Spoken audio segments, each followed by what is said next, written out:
लोकसभा महासंग्राम 2024 कोण जिंकणार कोण हारणार, विदर्भाच्या जनतेची पसंती कुणाला, कोण असतील ते खासदार, 4 जूनला येणार महानिकाल। सोबतच पहा RRC स्टुडिओ मधून राजकीय विश्लेषण। पहा विदर्भातील 10 लोकसभा मतदारसंघाचा महानिकाल। The smart electronics mall, Akola का भव्य MV सेल्स, लोकसभा महानिकाल।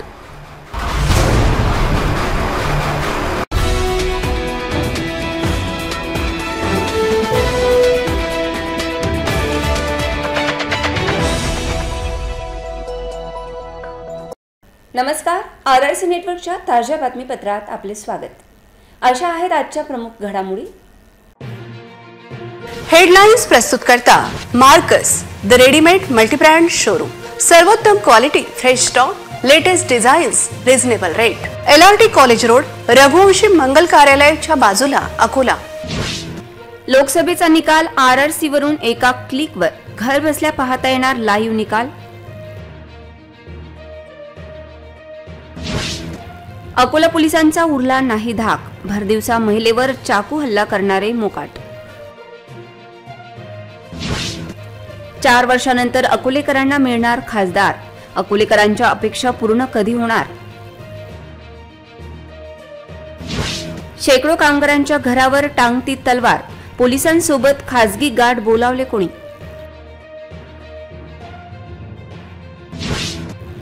कामगारांना बेघर करण्याचा हेतू नेमका काय? कोर्ट कमिशन द्वारा मोजणी करण्याची गरज।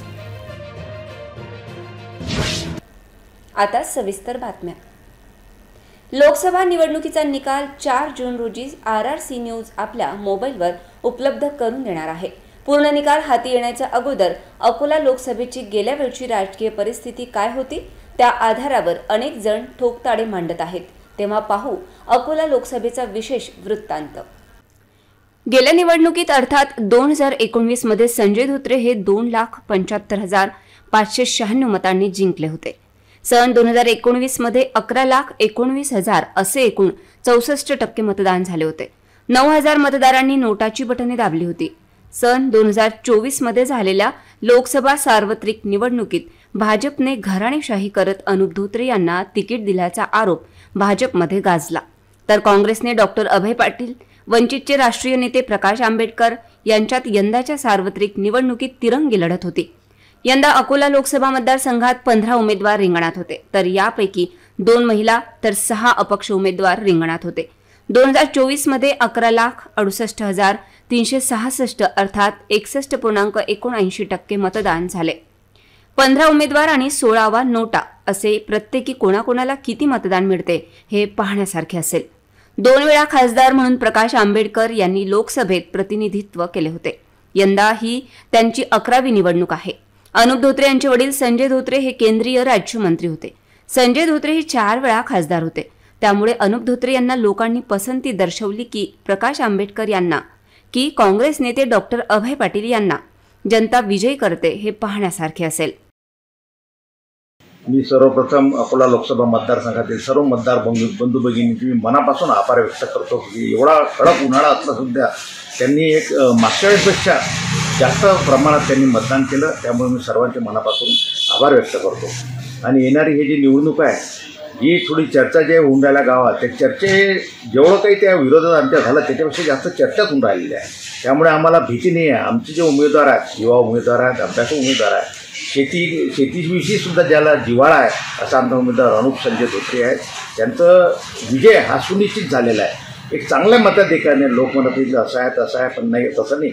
एक चांगल्या मताधिकाने आमचे अनुप संजय धोत्रे येणाऱ्या 4 तारखेला हा भरपूर मतांनी विजयी होणार आहे। आणि विजयी होण्याचं कारण नरेंद्र मोदीजी। आज यावेळेस आमच्या सांगण्यात आलं की प्रत्येक उमेदवार हा उमेदवार नसून तो नरेंद्र मोदीचा एक प्रतिनिधी म्हणून इथे उभा आहे। त्यामुळे नरेंद्र मोदींनी केलेले, देवेंद्र फडणवीस यांनी केलेल्या कामाला लोकांनी भरपूर प्रमाणात प्रतिसाद दिलेला आहे। आम्ही आता ग्रामीण भागात मी भरपूर प्रमाणात माझा दौरे झालेला आहे, मी पाहिलेला आहे। तिथं रस्त्याचा जो विकास झाला, ग्रामीण भागात जो विकास झालेला आहे, जे पोखराच्या माध्यमातून जे शेतकरी सन्मान योजना आहे, अतिवृष्टीची जी मदत झालेली आहे आणि जे गरीबात गरीब माणसासाठी जे मोदीजी सरकारनं जे विकासात्मक कामं केली, त्यामुळे त्यांना जे त्याचा फायदा होणार आहे तो निश्चितपणे संजय धोत्रे यांच्या मताधिक्यात त्याची वाढ होणार आहे असं मला वाटतं। येत्या 4 जूनला जी मतमोजणी आहे त्या मतमोजणीमध्ये आम्हाला 100% गॅरंटी आहे की आमचे काँग्रेस पक्षाचे उमेदवार डॉक्टर अभयदादा पाटील हे 100% निवडून येतील। त्याचं कारण असं आहे की ते गेल्या मागील 5 वर्षापासून सर्वांच्या संपर्कात आहेत, प्रत्येक गावोगावी जाऊन त्यांनी भेटी घेतल्या आहेत आणि प्रत्येक समाजातल्या छोट्या छोट्या घटकांनी आम्हाला सर्वांनी पॉझिटिव्हली रिस्पॉन्स दिला आहे आणि त्याच्यामुळे आम्हाला 100% गॅरंटी आहे की 4 जूनला जे काही मतमोजणी होईल त्या मतमोजणीमध्ये 100% काँग्रेस पक्षाचाच गुलाल आम्ही उधळू ही आम्हाला या ठिकाणी विश्वासती आहे। अकोला लोकसभा निवडणुकीमध्ये ॲडव्होकेट बाळासाहेब आंबेडकर हे वंचित बहुजन आघाडीच्या वतीने विजयी होणार आहेत।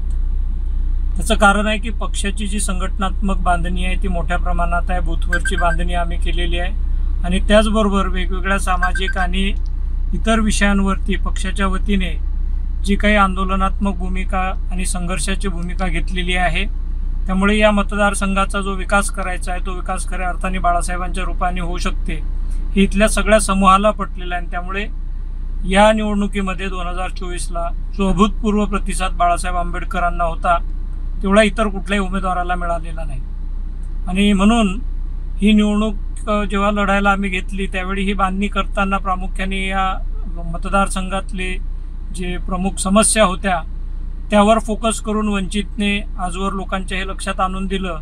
गेली 30 वर्ष भाजपचे इथे जनप्रतिनिधी होते, मात्र या मतदारसंघात ते काही नवा प्रकल्प आणू शकले नाही आणि ह्या सगळ्या भूमिकेमुळे आणि सातत्याने जनतेमध्ये जात असताना वेगवेगळ्या समाजाशी निगडीत भूमिका घेतल्याने बाळासाहेब आंबेडकरांचा विजय या निवडणुकीमध्ये निश्चित आहे। त्याचबरोबर या निवडणुकीच्या निमित्ताने महाराष्ट्राला एक नवा पायंडा सुद्धा पाहायला मिळणार आहे। सन 2019च्या निवडणुकीत भाजप उमेदवार संजय धोत्रे यांना 49% मते मिळाली होती। ती 5,54,444 इतकी होती, तर दुसऱ्या क्रमांकावर असलेले वंचित नेते प्रकाश आंबेडकर यांना केवळ 25% मते मिळाली होती। आंबेडकर यांना 2,78,848 मते प्राप्त झाली होती, तर काँग्रेस उमेदवार हिदायत पटेल यांना 23% मते मिळाली होती। पटेल यांना 2,54,370 मते प्राप्त झाली होती। यंदा लोकसभेत हिदायत पटेल यांच्या जागेवर काँग्रेसने डॉक्टर अभय पाटील यांना उमेदवारी दिली आहे। त्यांना किती मते मिळतात याकडे सर्वांचे लक्ष लागले आहे। भाजप उमेदवार अनुप धोत्रे जिंकले तर ते जायंट किलर ठरतील, कारण ते वंचितचे राष्ट्रीय नेते व उमेदवार प्रकाश आंबेडकर यांचा पराभव करून संसदेत जाणार आहेत।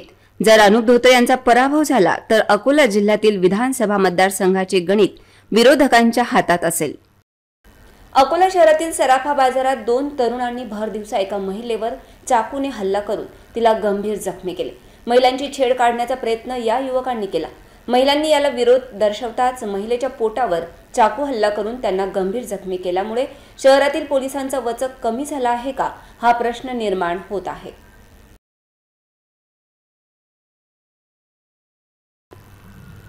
सिटी कोतवाली पोलीस ठाण्याच्या हद्दीत येणाऱ्या सराफा गल्लीत 2 अज्ञात तरुणांनी महिलांची छेडछाड करण्याचा प्रयत्न केला, मात्र महिलांनी छेडछाड करण्यास विरोध केल्यानंतर एका आरोपीने महिलेवर चाकूने वार करून तिला गंभीर जखमी केले।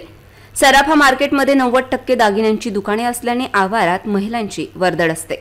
याचा फायदा घेत चोरटे आवारात घुसून महिलांचे सोन्याचे दागिने चोरण्याचा प्रयत्न करतात। भरदिवसा घडलेल्या या घटनेने परिसरात खळबळ उडाली होती। हा सर्व प्रकार सीसीटीव्ही कॅमेऱ्यात कैद झाला असून यामध्ये एक महिला गंभीर जखमी झाली आहे। त्यामुळे शहरात वाढत असलेली गुन्हेगारी पाहता पोलिसांचा वचक कमी झाला आहे का असा प्रश्न निर्माण होत असून सराफा गल्लीत महिलांच्या सुरक्षेसाठी सुरक्षा व्यवस्था करण्याची मागणी होत असून तसे न झाल्यास भविष्यात मोठी घटना घडण्याची शक्यता व्यक्त केली जात आहे। रस्ता आमच्या सराफ बाजारातल्या रस्त्यावर झाडणारे जे आहेत सोनधारेकरी समाज, त्या सोनधारेकरी समाजाचे माय व लेकी दोघी जणी इकडनं येत होत्या।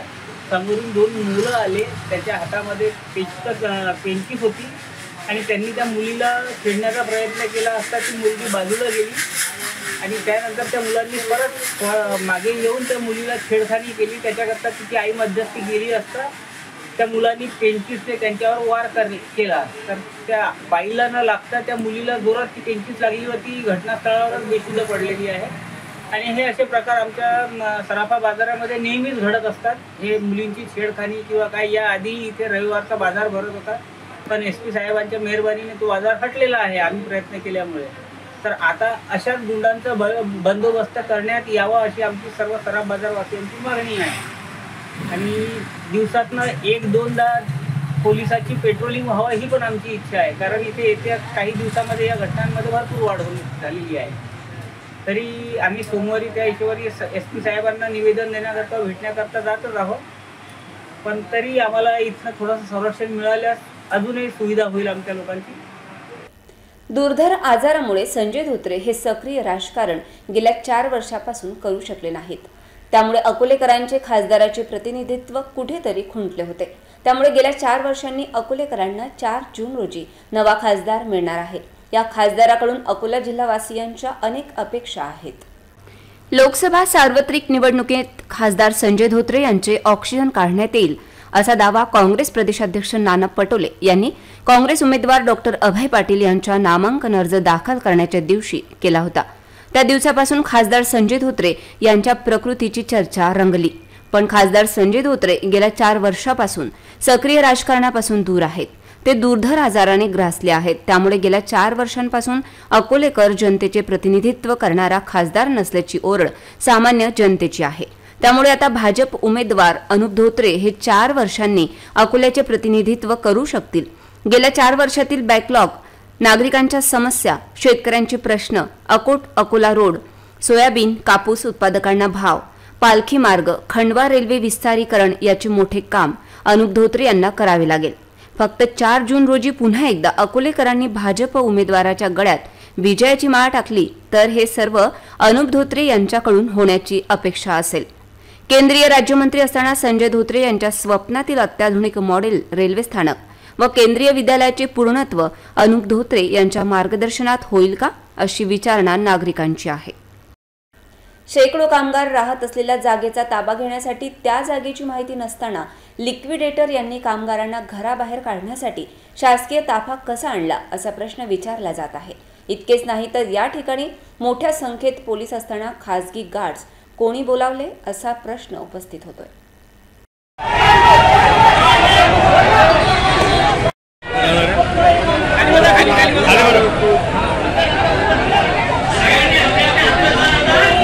जठारपेठ बिर्ला राम मंदिर समोर वसलेल्या बिर्ला C कॉलनीत मोजमाप हद्द निश्चितीसाठी लिक्विडेटर यांनी आज पुढाकार घेतला. पण या लिक्विडेटर सोबत खासगी गार्ड्सला कोणी पाठविले, असा प्रश्न उपस्थित होत आहे. लिक्विडेटर यांच्यासोबत पोलीस असताना पोलिसांवर त्यांचा विश्वास नव्हता काय, असा प्रश्न आज विचारला गेला. ज्या प्लॉट संदर्भात कारवाई लिक्विडेटर करणार होते त्या प्लॉटची माहिती लिक्विडेटर यांनाच नव्हती. अखेर या ठिकाणी काँग्रेस नेते डॉक्टर अभय पाटील, इंटक नेते प्रदीप वखारिया, युवा नेते ॲडव्होकेट गिरीश गोखले, वंचित शहर संघटक निलेश देव यांनी धाव घेतली. या ठिकाणी ज्या जागेवर लिक्विडेटर दावा करत आहे तीच ही जागा कशी, असा प्रश्न उपस्थित केला गेला. पण त्याचे कुठलेही उत्तर त्यांच्याकडे नव्हते. या ठिकाणी भूमी अभिलेख तहसीलदार यांनी नियमानुसार शासकीय फी जमा केल्यानंतर हद्द निश्चिती होईल असे स्पष्ट केले. या सर्व प्रकरणात अदृश्य राजकीय शक्तीचा हात असल्याचा आरोप वंचित शहर संघटक निलेश देव यांनी केलाय. नागपूर हायकोर्टात लिक्विडेटर माणसं आले होते. लिक्विडेटर माणसांनी आणलेल्या डॉक्युमेंटनुसार व शासनाच्या नजूल विभागाच्या डॉक्युमेंटनुसार ताळमेळ बसत नसल्याने जोपर्यंत नजूलची शीट मोजणी होत नाही, हरकत मोजणी होत नाही तोपर्यंत इथली कोणती कारवाई करता येणार नाही असे क्लिअर नजूलवाल्यांनी सांगितलं आहे. तोपर्यंत कारवाई सांगावी अशी सांगितली आहे. मला हे समजत नाही लिक्विडेटरला एवढी घाई कशाला आहे घर खाली करण्यासाठी. लिक्विडेटरच्या मागे जो राजकीय पक्ष आहे त्याचा आम्ही आज निषेध करतोय. त्यांच्या वतीने काहीतरी हस्तक्षेप करण्यात येत आहे, त्यामुळे एवढी घाई करून कारवाई करण्यात येत आहे, याचा निषेध करतोय. जोपर्यंत संपूर्ण कागदपत्राची नजूल विभागाची पूर्ण चौकशी होऊन मोजणी होत नाही तोपर्यंत इथले कोणतेही घर खाली होणार नाही आहेत. उच्च न्यायालयाने ऑक्युपेशनल चार्जेस कामगारांकडून घेण्याची संधी दिली असताना थेट कामगारांना घराबाहेर काढण्यामागचा हेतू काय, असा प्रश्न इंटक नेते प्रदीप वखारिया यांनी उपस्थित केला. या प्रकरणात ज्या जागेवर कार्यवाही प्रस्थापित नव्हती त्या ठिकाणी लिक्विडेटर यांनी कार्यवाही केल्याचा आरोप वखारिया यांनी केला आहे. बिर्ला कामगारांची वसाहत असलेल्या बिर्ला सी आणि बी कॉलनी संदर्भात लिक्विडेटर यांनी थेट कामगारांना हुसकावून लावण्याचा प्रयत्न केल्याने आज जठारपेठेत तणावाची स्थिती होती. एकीकडून न्यू तापडिया नगर हा वर्दळीचा रस्ता आणि दुसरीकडे संतप्त बिर्ला कॉलनीवाले होते. त्यात पोलीस, महसूल, भूमी अभिलेख ही सर्व यंत्रणा असताना खासगी गार्ड्स आणत कारवाई करण्याचा उद्योग केला गेला. त्यामुळे येथील तणाव वाढला होता. ज्या जागांचा ताबा कार्यवाही करण्यासाठी लिक्विडेटर आले होते त्या जागांची मोजणी त्यांच्याकडे उपलब्ध नव्हती. त्यामुळे त्यांनी जिथे कार्यवाहीची गरज नव्हती तसा आदेश नव्हता त्या ठिकाणी देखील कारवाई केल्याचा आरोप इंटक नेते वखारिया यांनी लगावला आहे. त्यामुळे ही कार्यवाही संशयास्पद असल्याचे ते म्हणाले. या विरोधात न्यायालयात दाद मागू पण हे सर्व शासकीय अधिकाऱ्यांना जमा करत पोलीस असताना खासगी गार्ड्स कोणी आणले असा प्रश्न वखारिया यांनी उपस्थित केला. अकोला ऑइल इंडस्ट्रीज लिमिटेडचे कामगार यांची जी वसाहत होती सी कॉलनी आणि बी कॉलनी हे 9 मे रोजी माननीय उच्च न्यायालयाच्या आदेशाने दिनांक 31/5/2024 रोजीपर्यंत खाली करण्याचे आदेश होते व त्यात नमूद होते की अगर खाली नाही केले गेले तर ऑक्युपेशनल चार्जेस माननीय उच्च न्यायालय जे मंजूर करतील ते भरावं लागतील. त्यास कामगार भरण्यास तयार होता. परंतु आज माननीय समापक यांनी जवळपास 50-100 पोलीस आणि खाजगी सिक्युरिटीवाल्यांना सोबत घेऊन येऊन कामगारांवर दबाव आणून तात्काळ कार्यवाही करण्याची प्रक्रिया सुरू केली. त्यामध्ये बी कॉलनीमधील घरातील सामान कामगार कर्मचाऱ्यांनी खाली केले आणि ते सील केले आणि त्याची इलेक्ट्रिसिटीसुद्धा मीटर काढून नेण्यात आले. ही जी प्रक्रिया आहे लिक्विडेटर समापक याचं काम आहे की ही शासन जमीन आहे आणि ज्या प्लॉटवर माननीय उच्च न्यायालयाचे आदेश झाले ते प्लॉट नंबर 147 आणि 119 मुळात ही कार्यवाही समापक यांनी प्लॉट क्रमांक 151 व 122 वर करायची प्रयत्न केले.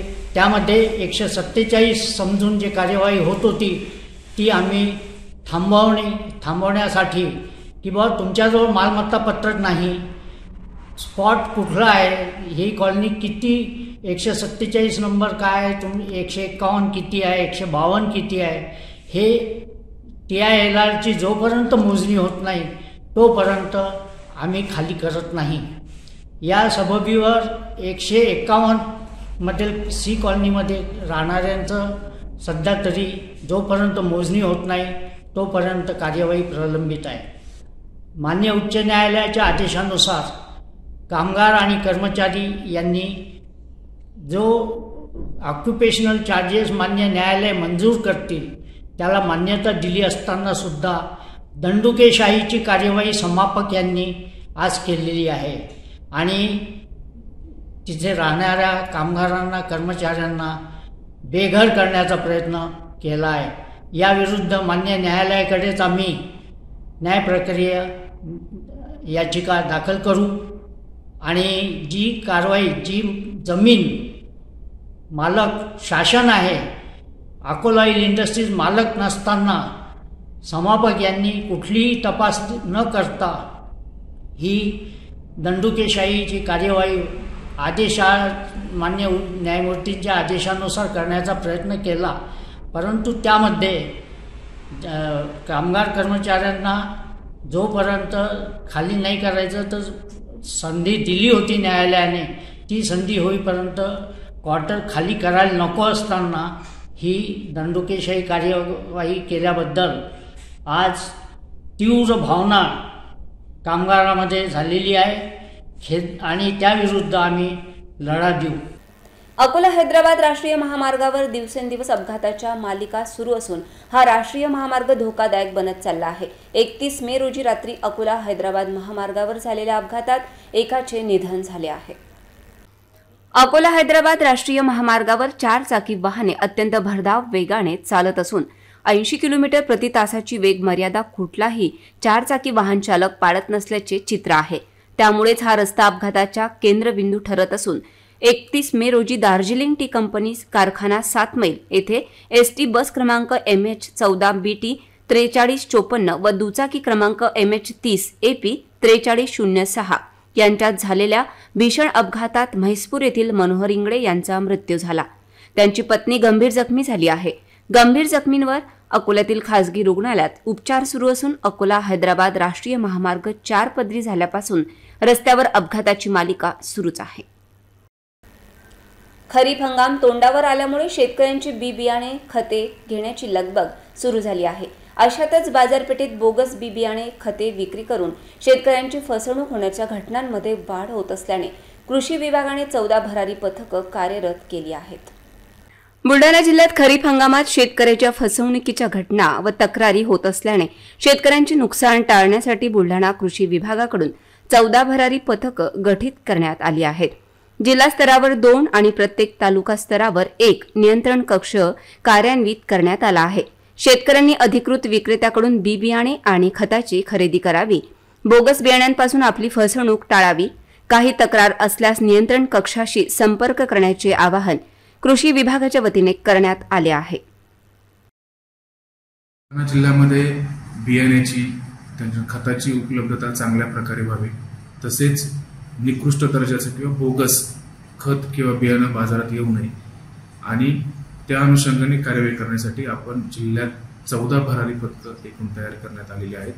त्याचप्रमाणे जिल्हा स्तरावर 2 नियंत्रण कक्ष आणि प्रत्येक तालुक्यामध्ये तालुका कृषी अधिकारी आणि पंचायत समितीचे कृषी अधिकारी यांच्या स्तरावर आपण नियंत्रण कक्ष तयार केलेले आहेत. सर्व दुकानांची जी आहे ती दुकानांची तपासणी आपण या हंगामामध्ये करून घेत आहोत. शेतकऱ्यांनी बियाणं जे आहे बियाणं खरेदी करताना त्याची अधिकृत वितरकाकडून आणि त्याची पावती घेऊनच खरेदी करावं. कुठल्याही बाबतीत शेतकऱ्याला शंका आल्यास त्यांनी संबंधित तालुका कृषी अधिकारी किंवा पंचायत समिती कृषी अधिकारी यांना संपर्क करावा. या व्यतिरिक्त कुठल्याही प्रकारच्या अडचणी शेतकऱ्याला आल्या तर त्यांनी नियंत्रण कक्षाशी संपर्क करावा. शेतकऱ्यांच्या ज्या काही तक्रारी असतील त्याचं निश्चितच निराकरण केलं जाईल. जिल्हा परिषदेच्या शिक्षकांना ड्रेस कोड प्रदान करण्यात येणार असून शैक्षणिक दर्जा उंचावण्यासाठी प्रयत्न करण्याचे निर्देश शिक्षण सभापती माया संजय नाईक यांनी दिले. सभेत जिल्हा परिषदेच्या शाळेत देण्यात येणाऱ्या शिक्षणाच्या दर्जाविषयी चिंता व्यक्त करण्यात आली. जिल्हा परिषदेच्या शाळेतील विद्यार्थ्यांची संख्या कमी होत चालली आहे. ती पटसंख्या वाढीसाठी प्रयत्न करणे आवश्यक आहे. सोबतच खासगी शाळांच्या तुलनेत जिल्हा परिषदेच्या शाळेत कमी दर्जाचे शिक्षण दिले जाते असे पालकांचे म्हणणे आहे. त्यामुळे या गंभीर बाबीकडे लक्ष देत शाळेतील शिक्षणाचा दर्जा उंचावण्यासोबतच विद्यार्थी पटसंख्या वाढावी यासाठी येत्या शैक्षणिक वर्षात प्रयत्न करण्यात येणार आहेत. तसेच खासगी शाळांच्या बरोबरीने शिक्षण दिले जाण्यासाठी विशेष सुधारणा करण्यात येणार असल्याची चर्चा करण्यात आली. शिक्षकांच्या पदोन्नतीची प्रक्रिया प्राधान्याने पूर्ण करावी असे आदेश शिक्षण सभापती माया संजय नाईक यांनी दिले. इस्लाम धर्मातील सर्वात महत्त्वाचे पवित्र तीर्थक्षेत्र स्थान असणाऱ्या मक्का मदिना हज यात्रेसाठी मूर्तिजापूर तालुक्यातील यात्रेकरू रवाना झाले असून त्यांचे रेल्वे स्टेशनवर अनेकांनी स्वागत केले. मूर्तिजापूरवरून मुस्लिम बांधव आज मक्का मदिना येथे रवाना झाले. यावेळी रेल्वे स्थानकावर मोठ्या प्रमाणात हज यात्रेकरू भाविकांचे जंगी स्वागत करण्यात आले. समाजसेवक गुलाब दुबे यांनी सर्व मुस्लिम बांधवांचे पुष्पमालाने स्वागत करून पेढे वाटप केले. यावेळी मनसूर राही, बबलू वानखडे, आसिफ खान, सैफुद्दीन, अशफाक खान, मोहम्मद नासिर, मोहम्मद अशफाक, अब्दुल तोहीद सह नागरिक स्वागतासाठी उपस्थित होते. पुन्हा एक नजर टाकूया आजच्या प्रमुख घडामोडींवर. हेडलाइन्स प्रस्तुत करता Marcus the readymade multibrand showroom. सर्वोत्तम quality, fresh stock, latest designs, reasonable rate. LRT college road, Raghuvanshi Mangal कार्यालयाच्या बाजूला, अकोला. लोकसभेचा निकाल RRC वरून एका क्लिकवर घर बसल्या पाहता येणार लाईव्ह निकाल. अकोला पोलिसांचा उरला नाही धाक, भरदिवसा महिलेवर चाकू हल्ला करणारे मोकाट. 4 वर्षानंतर अकोलेकरांना मिळणार खासदार, अकोलेकरांच्या अपेक्षा पूर्ण कधी होणार? शेकडो कामगारांच्या घरावर टांगती तलवार, पोलिसांसोबत खासगी गार्ड बोलावले कोणी?